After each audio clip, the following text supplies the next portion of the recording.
독일 철학자 가운데 최고의 철학자로 꼽으라면 임마누엘 칸트라고 하는 사람을 꼽습니다.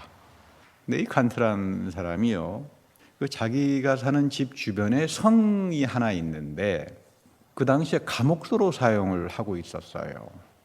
그래서 저녁 때만 되면 죄수들이 교화시킨다고 억지로 예배를 드리게 합니다. 찬송을 부르게 하고. 그러니까 여러분, 그 예배도 자원하고 기뻐하는 마음으로 드려야지 죄수들을 교화시키게 해가지고 드리는 예배니까 그 얼마나 그 찬송도 듣기가 거북했겠어요. 근데 마침 그 시간에 칸트는 항상 자기 서재에서 책을 쓰고 공부를 하던 시간이어서 계속 이상한 죄수들의 그 억지로 부르는 찬송이 귀에 거슬리는 겁니다. 그래서 이분의 글에 보면 가장 안 좋은 덕목이 있는데 그것은 순종이다. 그래서 이분은 평생 자기 철학에서 순종을 비판했습니다. 근데 여러분 착각하지 마세요. 칸트라고 하는 사람은 굉장히 좋은 기독교인입니다. 칼빈의 영향을 받은 굉장히 좋은 그 기독교적인 철학자인데, 물론 여러분 죄수들이 마지못해 복종하고 부르기 싫은 찬송을 부르는 것을 우리는 순종이라고 말하지 않습니다. 성경에서 말하는 순종에는 우리가 이렇게 이해하기 어려운 다양하지만 이렇게 깊은 내용들이 담겨져 있습니다. 우리 열왕기상 오늘 8장 27절을 읽어보면 솔로몬의 아주 유명한 기도가 나오죠. 하나님 참으로 땅에 거하시겠습니까? 하나님께서 어떻게 이런 죄악과 타락이 횡행하는 땅에 거하겠습니까? 하늘의 하늘이라도 하나님의 영광을 어떻게 담아내겠습니까? 하물며 내가 이 지금 건축한 성전에 주님께서 임재하겠습니까? 많은 사람들이 그런 말 합니다. 아니 꼭 교회 가야만 하나님을 만나느냐? 하나님은 어디에도 다 계시지. 지금 솔로몬이 그런 이야기를 하고 있어요. 그런데 내 하나님 여호와여, 주의 종의 기도와 간구를 돌아보시고 오늘 주 앞에서 부르짖는 기도를 들어주십시오. 그러니까 여러분, 중요한 건 뭐냐 하면 솔로몬이 성전을 지은 사람이 아닙니다. 성전은 하나님의 약속이고 명령이었어요. 그것이 다윗을 통해서, 그러나 다윗의 피가 너무 많이 묻어 있어서 내가 죄를 많이 범죄했기 때문에 너 손으로는 성전을 짓지 못한다. 사무엘 시대 때부터 거슬러 올라갑니다. 많은 곳에서 성소에서 자기 마음대로 예배를 드리다가 보니까 우상 숭배하고 혼합되기 시작합니다. 요즘도 가끔 그런 분들 만납니다. 혼자서 그냥 기도하고 집에서 예배드리면 되죠. 그거 틀린 말입니다. 그래서 하나님께서 하나님의 이름을 두길 원하는 예루살렘 성전을 약속을 합니다. 그리고 이것이 지금 이어지는데 솔로몬의 기도 속에 담겨져 있는 거예요. 그러니까 우리가 착각하면 안 됩니다. 성전 건축을 위해서. 여러분, 그 전혀 맞는 말이 아니에요. 성경을 읽어보면 이 예루살렘 성전을 완성하신 분이 누구죠? 예수 그리스도예요. 그 예수 그리스도의 이름이 있어서 모여지는 곳이 성전이 되는 거지, 성전을 거대하게 짓는 게 솔로몬의 성전의 영광을 위해서, 이거는 성경에서 말하는 성전 의미가 아닙니다. 하나님은 이제 하나님의 이름을 어디에다가 두길 원하시나 하면 예수 그리스도에게 두길 원하세요.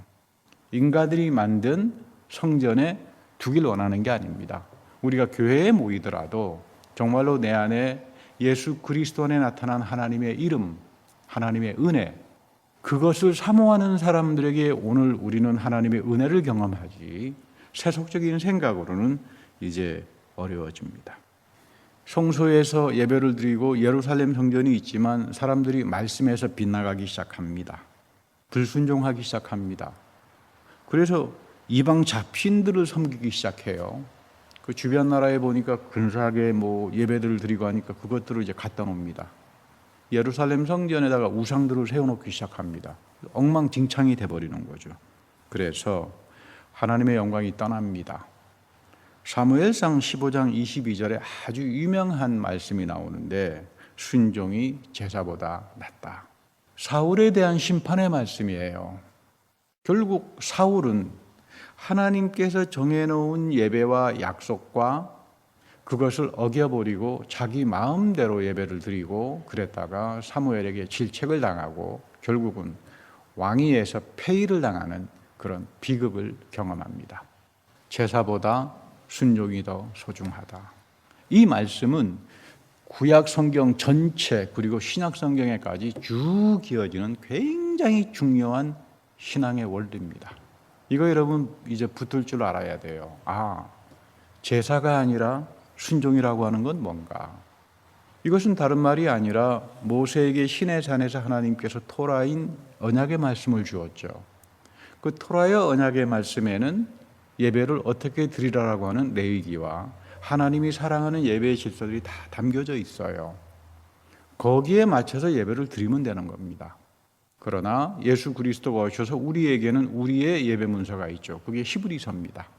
이제는 예수 그리스도 안에서 예수님이 대제사장이 되어 주셔서 우리의 예배의 주인으로 오시기 때문에, 그래서 우리가 성만찬을 예배하는 거고, 예수님께서 세상 끝날까지 지키라고 명령을 했으니까 거기에 순종할 수밖에 없죠. 나 마음에 안 듭니다. 그러니까 성만찬은 한 달에 한 번만 하겠습니다. 2달에 한 번만 하겠습니다. 1년에 한 번만 하겠습니다. 이거는 순종이 아닌 거죠. 그러니까 예배 자체가 우리에게는 순종의 행위가 되는 겁니다. 그래서 이상하게 드려지는 세속적인 가치를 가지고 드려지는 것보다는 말씀에 순종해서 예배에 임하는 것이 축복이다, 그런 말이에요. 우리는 종종 하나님은 심판하지 않은 분으로 생각하면서 살 때가 많습니다. 그래서 심판이나 또는 죄에 대한 이야기를 매우 듣기 싫어합니다. 코로나 바이러스로 인해서 이제 미국이 이제 비상사태가 선포가 됐습니다. 유럽이 진원지가 될 정도로 지금 상황이 심각합니다. 50만 명이나 되는 사람들이 WHO 세계보건기구 사무총장 파면을 요청하는 지금 청원운동을 지금 하고 있습니다. 이 사람도 총장으로서 자기의 책임에 신실하지 않았기 때문에 결국은 심판을 당합니다. 심판은 그러니까 성서에서 말하는 심판 이전에 내가 세상에서도 내가 나의 책임성을 회피해버리고 내가 해야 될 본분을 빗나가기 시작하면 그 귀결로, 그 부메랑으로 우리에게 오는 심판의 차원이 있는 겁니다. 그런데 성경은 거기를 더 넘어서서 하나님의 심판의 이야기를 해줍니다. 신천지가 심판을 당합니다. 하나님의 말씀을 왜곡하고 하나님의 말씀을 세속화시키고 하나님의 말씀을 잘못되게 만들어서 사람들의 영혼을 사냥질하고 파괴시키고, 그건 당연히 성경에서도 보면은 발람주의자들의 이야기가 나오듯이 하나님의 무서운 심판이 시작됩니다. 근데 더불어 동시에 교회에 대한 심판도 시작이 됩니다. 교회가 모이지 못합니다. 하나님께서 가장 사랑하고 영광을 받기를 원하는 게 예배인데, 그런데 가만히 보면 미국도 그렇고 한국도 그렇고 교회 지도자들이 이거 우리가 하나님 앞에서 잘못된 것이 없나 자기를 돌아보고 회개하고 하는 그런 모습은 참 찾아보기가 어려운 그런 시대를 우리가 살고 있습니다. 신앙이라고 하는 건 여러 차례 제가 말씀드리지만 이 말씀의 문법을 배우는 거다.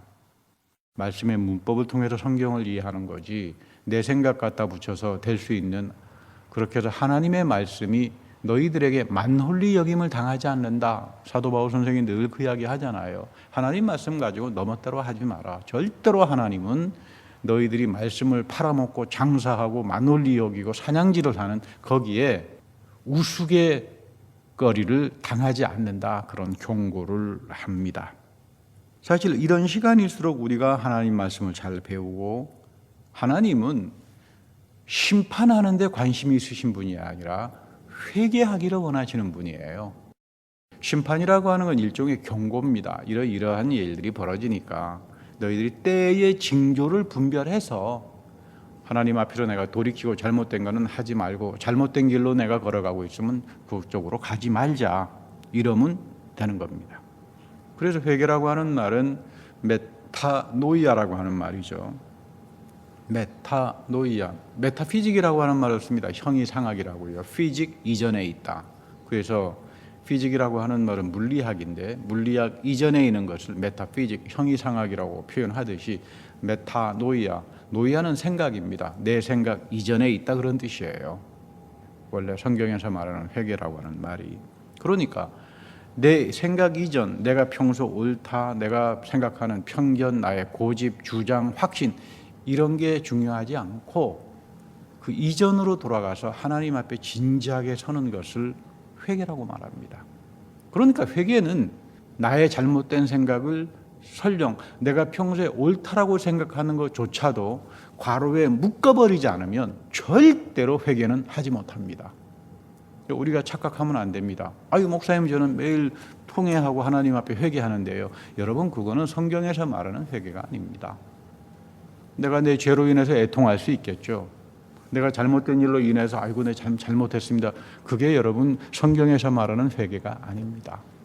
잘못에 대한 누이침이 회개가 아니라 내 생각, 평소에 내가 심지어 옳다라고 생각했던 것까지도 던져버리고 그 이전으로 돌아가서 하나님 앞에서 내 진지한 모습을 돌아보는 것, 이것이 회개고 우리가 사순절 기간을 통해서 이 중요한 내용을 배우는 겁니다. 우리 예수님께서 주기도문에서 굉장히 중요한 이야기를 하죠. 하늘에서 뜻이 이루어진 것처럼 땅에서도 이루어지이다. 하나님의 뜻이 하늘에서 이루어졌습니다. 그런데 땅에서는 아직 이루어지지 않았습니다. 여러분 개개인을 위한 하나님의 뜻이 하늘에서는 이루어졌는데 아직 여러분들의 삶 속에서는 이루어지지 않았습니다.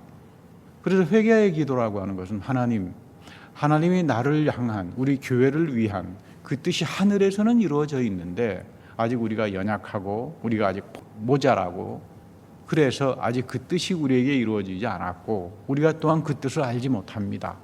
그러니까 하나님의 뜻이 내 삶 속에, 내 교회에, 그리고 내가 만나는 사람들 속에 이루어질 수 있도록 해주십시오. 회개 기도의 가장 중요한 내용을 담고 있습니다. 회개라고 하는 것은 하나님의 뜻을 묻고 하나님의 뜻에 순종하고 그리고 그 하나님의 뜻이 나에게 이어져서 내가 그 삶을 살기 원하는 것, 이것을 여러분 메타노이아, 회개라고 말을 하는 겁니다.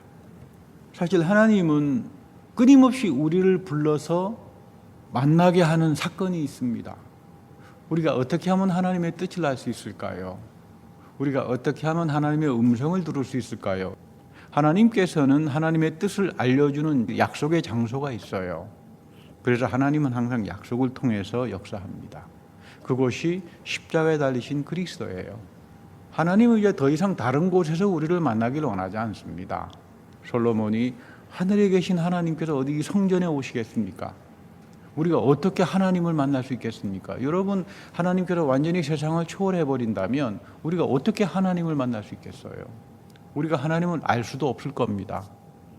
그렇게 되면 자기 생각대로 그냥 하나님을 상상하고 만들고 알라딘의 램프처럼 생각하고 살아갈 겁니다. 그러나 성경은 하나님의 뜻과 은혜는 예수의 십자가 안에서만 나타납니다. 하나님은 우리 모두가 그 예수 그리스도 앞에 서길 원합니다. 그 앞에서 나의 연약함과 예수 그리스도의 십자가 부활을 통해서 열어주신 하나님의 넘치는 신령한 세계를 바라보고 거기에 순종하고 거기에서 흘러내리는 하나님의 축복을 내가 가지고 살아가기를 원하는 겁니다. 사실 우리는 예수의 십자가 앞에서 진지하게 자기의 모습을 돌이켜보는 게 회개입니다. 내 생각 이전에 돌이켜서 어디로 갈 건가? 예수 앞으로 가는 게 회개입니다. 그리고 여기서 십자가에서 죽기까지 순종하셨던 예수의 순종을 배우는 게 진정한 순종의 뜻이고 회개의 열매를 말하는 겁니다. 기독교라고 하는 것은 내가 정보지식을 통해서 무엇을 좀 알고 있다. 그렇게 해서 진리를 알고 그 진리가 나에게 와서 자유롭게 하는 그런 종교가 아닙니다. 예수의 순종의 신비를 배우기 시작하고 거기에서 자기 생각과 편견과 심지어 자기가 옳다고 생각했던 주장들을 내려놓는 데서부터 진리는 성령을 통하여 나에게 찾아오고 나를 모든 잘못된 것에서부터 해방시키고 자유롭게 합니다. 그래서 예수님께서도 진리가 너희를 자유롭게 할 거다 그렇게 말을 하는 겁니다. 신앙생활이라고 하는 것은 굴종과 아유 하나님께서 심판하니까 벌벌벌 떨고 이건 뭐가 잘못되잖아 이런 게 아니라 하나님 말씀 안에서 하나님의 뜻을 바라보는 사람들에게는 진리는 찾아오기 시작하고 그 진리가 여러분들의 영혼을 휘어잡기 시작하면 여러분들은 자유로운 자가 되는 겁니다.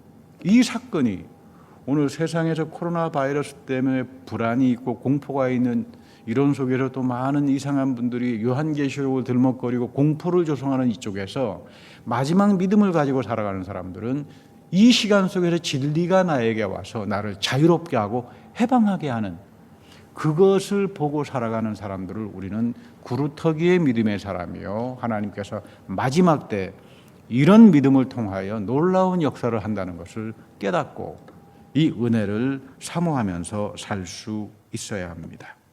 예수님은 요한복음 6장 47절에서 믿는 사람들은 영원한 생명을 가지고 있다. 그리고 내가 생명의 떡이다. 너희 조상들은 광야에서 만나를 먹었지만 다 죽었지만 나는 하늘에서 내려오는 떡이니까 사람이 이것을 먹으면 죽지 않을 것이다. 굉장히 중요한 이야기입니다. 예수님이 주시는 생명의 떡은 오늘 성만찬으로 이어집니다. 여기에 참여하는 자들에게 영원한 생명이 시작됩니다.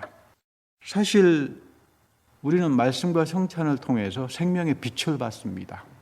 빛이라고 하는 것은 하나님의 영광으로부터 나오는 겁니다. 성령의 빛이라고 표현하죠.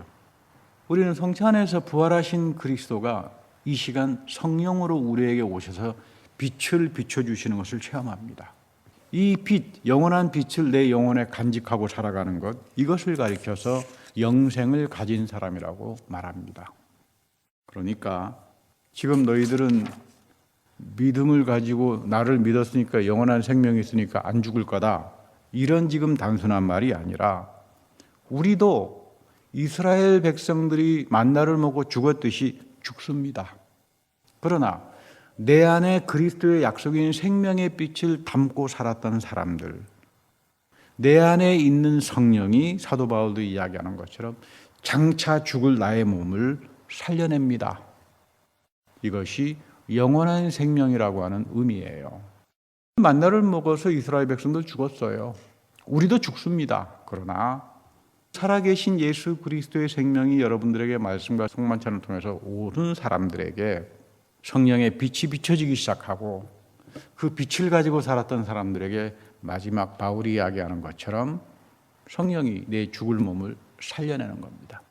그래서 이 축복이 어디에 있나 하면 예수 그리스도의 십자가 부활을 사랑하면서 모여지는 이 예배, 이것이 이제는 성전이 되는 겁니다. 구약에서는 솔로몬처럼 거대한 성전을 지어가지고 그것이 이제는 예수 사건 안에서 우리에게 축복의 그 성전이 주어지는 건데, 그래서 바울은 교회의 머리는 예수 그리스도라고 하는 말이 그 뜻을 담고 있어요. 보이지 않는 교회입니다. 오늘 우리가 외형적으로 눈에 보이는 교회 속에 들어와 있지만 보이지 않는 예수 그리스도가 여러분들에게 오셔서 머리가 돼주고 우리가 그 그리스도에게 연합이 돼서 몸이 될 때에 여기에 개개인 한 사람 한 사람에게 엄청난 영적 각성들이 시작하고 진리가 여러분들의 영혼을 자유롭게 하고 해방시키는 그 영원한 생명의 사건이 일어나는 겁니다.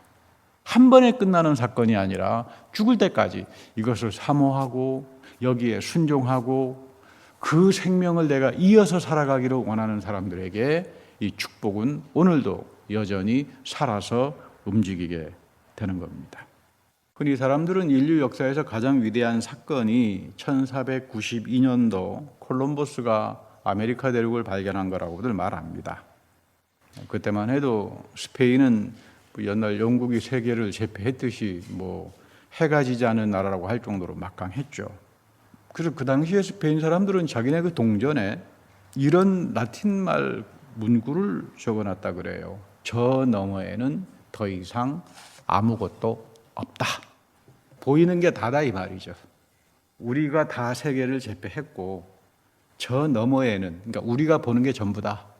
아무것도 없다. 농 이렇게 써놨는데 콜럼버스가 아메리카를 이제 발견하게 되니까 이 동전에서 농 없다란 말을 빼버렸어요. 그래서 세상은 넓다. 우리가 보는 것 이상으로 넓은 곳이 세계다. 이렇게 바꿔놨다고 합니다. 여러분, 신앙이라고 하는 게 그래요. 나의 좁은 이해, 좁은 지식, 좁은 경험 가지고 하나님을 만나기 시작할 겁니다. 그러나 하나님은 우리보다 더 크신 분이고 더 신령한 세계를 가지고 있고, 이 세계를 우리가 접근하는 것은 믿음이고, 성령을 통해서 끊임없이 우리가 하나님 말씀을 배우는 거고, 그 하나님 말씀을 통해서 우리가 자유를 경험하는 거고, 그래서 영원한 생명이 항상 내 안에서 살아가서 하나님의 신령한 세계에 대한 소망을 가지고 살아가게 하는 것, 이것이 신앙생활의 목표가 되는 겁니다. 갈라디아서 6장에서도 사도 바울은 말합니다. 자기 육체에다가 심는 사람은 썩을 것을 거둔다. 육체라고 하는 말은 우리 지금 이 육체를 말하지 않습니다. 항상 바울은 육체란 말을 쓸 때는 sinful nature, 우리가 항상 유혹을 당하고 내 마음은 원하지만 항상 이렇게 연약해서 넘어지는 그 영적 상태, 죄된 상태를 가리켜서 육체라고 말을 하지 바디를 말하지 않아요. 바디라고 하는 건 하나님이 주신 선물이죠. 우리가 이제 원전을 보면 육체라고 하는 말을 쓸 때는 반드시 죄에 이끌려가는 심적인 상태, 유혹을 받을 수밖에 없는 상태, 인간의 제한성을 표현할 때 육체라고 말합니다. 대신 하나님이 주신 선물로서의 바디를 이야기할 때는 몸이란 말로 쓰죠. 소마, 너의 몸을 쳐서 복종시키고 할 때 하나님을 위해서 의롭게 사용되도록 하라, 이제 그런 이야기입니다만은, 그러니까 나의 죄된 가치, 잘못된 심성, 이런 것들을 추구하면서 여기에다가 투자하는 사람들이 있을 겁니다. 은혜와 믿음과 하나님의 생명을 떠나버리고 열심히 자기 육체를 위하여 심는 사람들이 있을 겁니다. 권력을 추구하기도 하고, 돈을 추구하기도 하고, 명예를 추구하기도 하겠고, 또 굉장한 경쟁들을 하면서 살겠지만 그 귀결은 썩을 것밖에 없다, 이런 겁니다. 얻어낼 것이 썩을 것밖에 없다. 가끔 저는 돈을 굉장히 많이 가졌던 장로님들 가끔 만나서 이야기 들어보면 이 말씀이 진짜 진리라 그래요. 세상을 향해서 별일을 다 해봤지만 정말로 내 인생에서 가장 아름다운 것은 하나님 말씀 사랑하고 예배했던 그 삶밖에 없지, 그 세상에 나가서 그렇게 수고하고 애썼던 이런 것들이 참 허무하게 무너질 때 참 그런 것들을 절감한다, 그런 이야기를 합니다. 그런데 성령에다가 심는 사람에게는 영원한 생명을 얻습니다. 성령에다가 심는다는 건 말씀에 심는 겁니다. 말씀의 주인이 성령이기 때문입니다. 하나님의 영이 여러분들에게 없으면 성경 백날 읽어봐야 이해 못합니다. 오히려 하나님의 영이 없는 사람이 성경을 읽으면 왜곡하거나 아니면 하품하고 졸든가 둘 중에 하나를 할 겁니다. 성령에다가 심는다. 순종하는 겁니다. 말씀에 순종하고 성령이 원하는 것에 순종하고 그 귀를 기울이고 이렇게 살았던 사람들에게는 생명의 열매를 맺을 것이다. 믿음을 통해서 영원한 생명이 거두게 하는 열매가 있습니다. 여러분들의 순종을 통해서, 경청하는 마음을 통해서 하나님께서 맺게 하는 결실들이 있다는 이야기예요. 우리가 항상 간구해야 되는 것은 주님, 내가 주님을 사랑하고 말씀을 사랑하면서 순종하게 하고 하나님 말씀에 경청하게 하고 그 말씀대로 살게 하면서 주가 나에게 맺게 해주시는 성령의 열매들을 맺게 해주십시오. 이것을 우리가 사모하고 이렇게 사모하는 사람들에게 하나님께서 끊임없이 그 은혜를 주시는 겁니다. 그래서 사도 바울은 하나님은 낙심하는 시간에 내 삶을 붙들어 주시는 분이다. 낙심하지 마라. 항상 너희들에게는 소망이 있다. 항상 하나님 앞에서 선을 행하면서 낙심하지 마라. 포기하지 아니하면 때가 이르면 하나님의 때, 카이로스라고 그러죠. 내가 생각하는 때하고 다릅니다. 시간하고 하나님이 생각하는 때, 카이로스라고 이야기하는데 하나님이 역사에 개입해 들어오는 결정적인 순간의 때들이 있어요. 우리는 항상 하나님이 내가 생각하는 시간과 때 속에 와주시길 원하시지만 하나님 절대로 만논리 여김을 당하지 않습니다. 낙심하지 말고 꾸준히 심고 뿌리고 살아갈 때, 믿음 생활을 해나갈 때 하나님이 생각하는 결정적인 때, 이 카이로스 때 하나님이 개입하심과 그리고 놀라운 일들이 너희들에게 일어날 거다, 이렇게 말합니다. 그러니까 신앙생활의 가장 중요한 길은 은혜로우신 하나님에 대한 순종입니다. 그리고 지킬 줄 알고 믿음을 소중하게 간직할 줄 알고 세상적인 가치와 타협하지 않고 그리고 하나님의 뜻대로 살아가려고 애쓰는 것. 그때 하나님은 나의 손을 붙들고 열매를 풍성하게 맺어주시는 그 축복으로 우리에게 화답하신다. 그 이야기죠. 우리는 흔히 인간적으로 생각할 때 적당히 타협하는 것이 제일 빠를 거라고 생각합니다. 물론 세상 일에는 타협도 하고 살아야 되겠죠. 세상 일에는 내 혼자 독불장군으로 살 수 있는 건 아니니까. 그러나 신앙의 세계는 좀 다릅니다. 오히려 느리고 손해보는 것 같지만 순종하고 살아가는 게 감사한 일이지, 오히려 여러분 신앙생활에서는 타협했다가는 큰 엄청난 낭패를 당하는 경우가 종종 있습니다. 우리는 믿음의 조상인 아브라함을 잘 알고 있죠. 믿음의 조상이라고 하지만 믿음의 조상도 완벽한 분이 아니라 넘어졌고 실패했고 실수를 해서 그만큼 우리에게 의미가 있는 겁니다. 우리도 믿음 생활하면서 넘어지잖아요. 실패하잖아요. 아브라함은 한때 타협을 한 적이 있습니다. 하갈이라고 하는 종을 통해서 이스마엘이라고 하는 아들을 낳았습니다. 그때 어떤 일이 벌어집니까? 가정의 혼란이 일어나고 지금까지도 팔레스티나에서 세계적인 분쟁이 아랍과 이스라엘 사이에서 끊임없이 일어납니다. 하갈 이스마엘을 통해서 이슬람이 나옵니다. 사우디아라비아 전통이죠.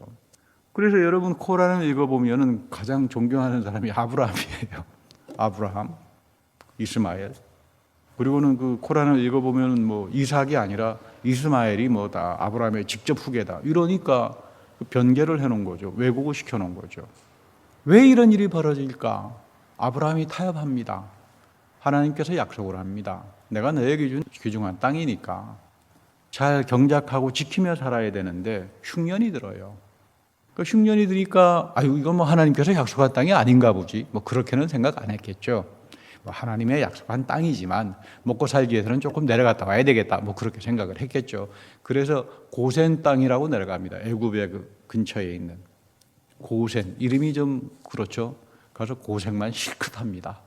그리고 가서 고생하고 거짓말도 하고요. 목숨 부지하려고 자기 부인이 굉장히 예뻤던 모양이에요. 사라가. 미인이니까 내 누의 동생이다 그러고 거짓말도 하고 어쨌든 믿음의 조상으로서의 아브라함의 삶은 타협을 해서 정말로 수치스러운 삶의 모습을 보여주는 게, 그리고 고센 땅에 가서 아브라함의 인생에서 가장 중요한 게 예배였는데 예배를 드렸다는 말이 없어요. 고센 땅에서. 나중에 실컷 고생하고 돌아온 다음에 그때 주의 이름을 부르면서 예배를 드렸다는 말이 나옵니다.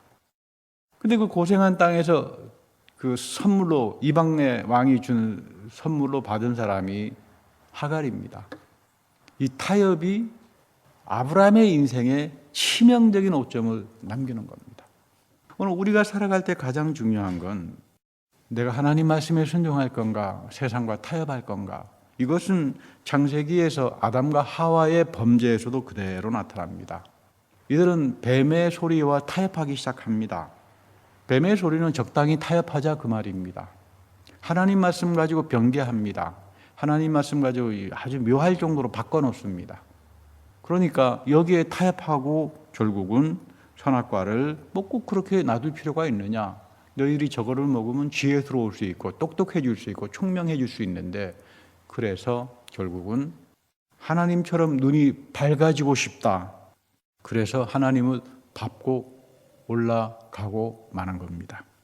우리가 이 말씀에 대해서 타협을 하기 시작하면 빗나가게 되고 결국은 하나님을 밟고 올라가는 자리에 서게 될 때 그것이 바로 가장 무서운 심판이라고 하는 것을 우리가 알아야 합니다.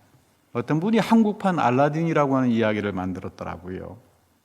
길을 가다가 요술 램프를 발견했는데 신기해서 이게 진짜인지 가짜인지 보니까 영화에 나오는 것처럼 쑥쑥쑥 문질러 봤더니 검은 먼지가 막 모락모락 올라오더니 우락부락하게 생긴 시커먼 놈이 와가지고 주인님 말씀만 하십시오. 소원을 말씀하면 다 들어주겠습니다. 그래서 이제 이 사람이 신이 나서 소원을 말해야 되겠는데 갑자기 생각이 나지 않잖아요. 시간이 없습니다. 시간 없으면 난 빨리 다시 돌아가야 된다. 재촉하는 바람에 이 사람이 돈도 있어야 되고 결혼도 해야 되고 그러니까 여자도 있어야 되고 그래서 이제 돈, 여자, 결혼 이렇게 이야기했답니다. 그랬더니 펑 하더니 정신이 돈 여자가 나타나가지고 결혼하자 뭐 이제 그래서 사실 뭐 우스개 이야기입니다만은 돈 여자 결혼 이야기 하니까 돈 여자 결혼으로 이렇게 잘못 들었던 모양이죠. 이 이야기 속에서도 강구할 거면 제대로 하라 이 말이에요. 여러분 신앙생활이라고 하는 것은 하나님께서 여러분들이 강구하길 원해요. 강구하는 거 잘못 강구하면 이렇게 기복신앙처럼 빠져버리는데 강구하는 것은 하나님이 약속하신 것, 하나님이 원하시는 것, 하나님의 뜻이 담겨져 있는 것을 강구하고 살아가는 겁니다. 그리고 그것이 내 삶 속에 이어지는데 그러한 축복은 말씀에 대한 순종, 성령에 대한 사모함을 가지고 있는 사람에게만 주어지는 겁니다. 우리 예수님께서도 마지막 때에 이런 믿음에서 다 사람들이 떠나버릴 것이다. 다 자기식 생각을 가지고 하나님 말씀을 밟아버리고 이럴 때일수록 이 말씀의 순수함을 지킬 줄 알고 특히 사순절에 예수 그리스도만이 우리들의 성전이요 예수 그리스도만이 내가 순종을 배울 수 있는 모범이요 그 그리스도 안에 나타난 하나님의 사랑과 은혜를 사모하는 여러분들이 되기를 축복합니다. 다 같이 기도하겠습니다. 하나님, 우리가 늘 주님의 말씀 앞에서 나의 생각을 포기하게 하시고 세상의 음성과 타협하는 것이 아니라 예수 그리스도 안에서 우리에게 들려주시는 하나님의 뜻과 그 음성에만 듣고 경청하며 순종하며 살아가는 주님의 귀한 복된 성도들이 다 될 수 있도록 은혜 베풀어 주시옵소서. 우리 구주 예수 그리스도의 이름으로 감사하며 기도드립니다. 아멘.